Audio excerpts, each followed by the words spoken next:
জমজমাট কাটল ষষ্ঠ দফা। শনিবারের ৮ কেন্দ্রের মধ্যে বিষ্ণুপুরের লড়াইটা একটু হলেও ব্যতিক্রমী। সৌমিত্র খাঁ বনাম সুজাতা মণ্ডলের লড়াইয়ে ভোট শুরু হতেই পথে ২ ফুলের ২ প্রার্থী। তৃণমূল প্রার্থীর বিরুদ্ধে উঠল দলীয় প্রতীক পরে বুথে প্রবেশের অভিযোগ। অভিযোগ আসছে বুথের ভেতরে দলের প্রতীক চিহ্ন পরে আপনি ঘুরছেন। বিজেপির পক্ষ থেকে অভিযোগ উঠছে আপনার যে শরীরে প্রতীক চিহ্ন রয়েছে, এটা কি করা যায়? শরীরে রক্তে তৃণমূল বলছে, তাহলে কি করবো বলুন তো? রক্তটা চেঞ্জ করতে প্রতীক চিহ্ন আমরা দেখতে পাচ্ছি, দেখো আমরা দেখাচ্ছি যে প্রতীক চিহ্ন পরে কি বুথে ঘোরা যায়?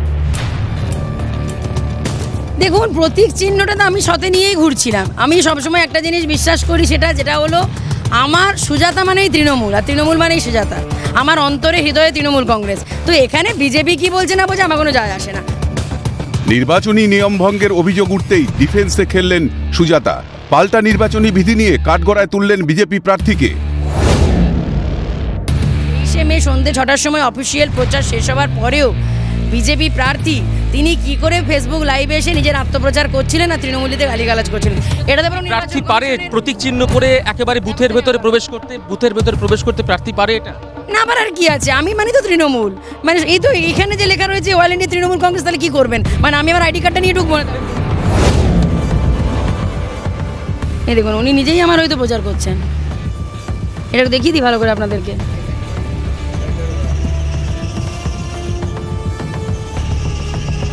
বিষ্ণুপুরে বিজেপি প্রার্থীতে নিজেই তৃণমূলের দেয়াল লিখন করছেন। দেখুন, তাহলে কি বলবেন? তাহলে সে কিছু বলার আছে? নরেন্দ্র মোদী নিজেই চাইছে সুজাতা মণ্ডল জিতুক।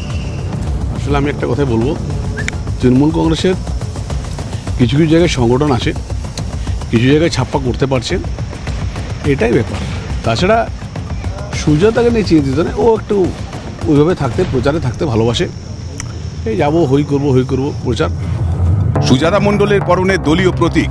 তৃণমূল প্রার্থীর সঙ্গে হাত মেলালেন প্রিজাইডিং অফিসার। সিএন প্রশ্ন করতেই নিশ্চুপ প্রিজাইডিং অফিসার। গোটা ঘটনায় তেতে ওঠে জনতা। প্রিজাইডিং এর সঙ্গে হাত মেলানো যায়? এটা প্রার্থী পারে এটা করতে? দেখুন, এটা হচ্ছে আমাদের কাছে একটা কি বলবো, মানে লৌকিকতা ছাড়া আর কিছু না। জায়গাটা সৌজন্যমূলক সাক্ষাৎকার ছাড়া আর কিছু না। এটা আপনি এলে আপনার সাথেও আমি করবো। সাহেব, একটা কথা বলি যে বুথের ভেতরে আপনাকে তো একটা গাইডলাইন দেওয়া হয়েছে কমিশনের পক্ষ থেকে, বুথের ভেতরে একজন প্রার্থী তিনি প্রতীক চিহ্ন নিয়ে যেতে পারে, দলের প্রতীক চিহ্ন নিয়ে, সিম্বল নিয়ে। দেখুন, সেটা এখানে পুরো সেটিং হয়েছে। প্রিসাইডিং অফিসার এখানে বসে আছে 100 মিটারের মধ্যে, এখানে কোনো প্রচার চলে না, ঠিক আছে? সেখানে আজকে করছে সেটিং নয়, আজকে প্রিসাইডিং অফিসারকে চেঞ্জ করুক এখানে। সিএনএ খবর সম্প্রচার হতেই দলীয় প্রতীক খুললেন তৃণমূল প্রার্থী। আমরা দেখতে পেয়েছিলাম যে 109 নম্বর বুথে দলীয় প্রতীক চিহ্ন নিয়ে ঘুরছে সেই সুজাতাকে দেখা গেল তিনি প্রতীক চিহ্ন খুলে তিনি ঘুরছেন। সিএনএর খবরের জেরে প্রতীক চিহ্ন তিনি খুলে ফেলেছেন এবং তাকে দেখা গেল তিনি যখন এসছেন এই বালসি মহেশ নন্দী প্রাথমিক বিদ্যালয়, তখন কিন্তু তার শরীরে কোনো রকম দলীয় প্রতীক চিহ্ন নেই। সুজাতা মণ্ডলের রক্তে মিশে থাকা তৃণমূলে কতটা ভোট পড়ল তা জানা যাবে 4 জুন।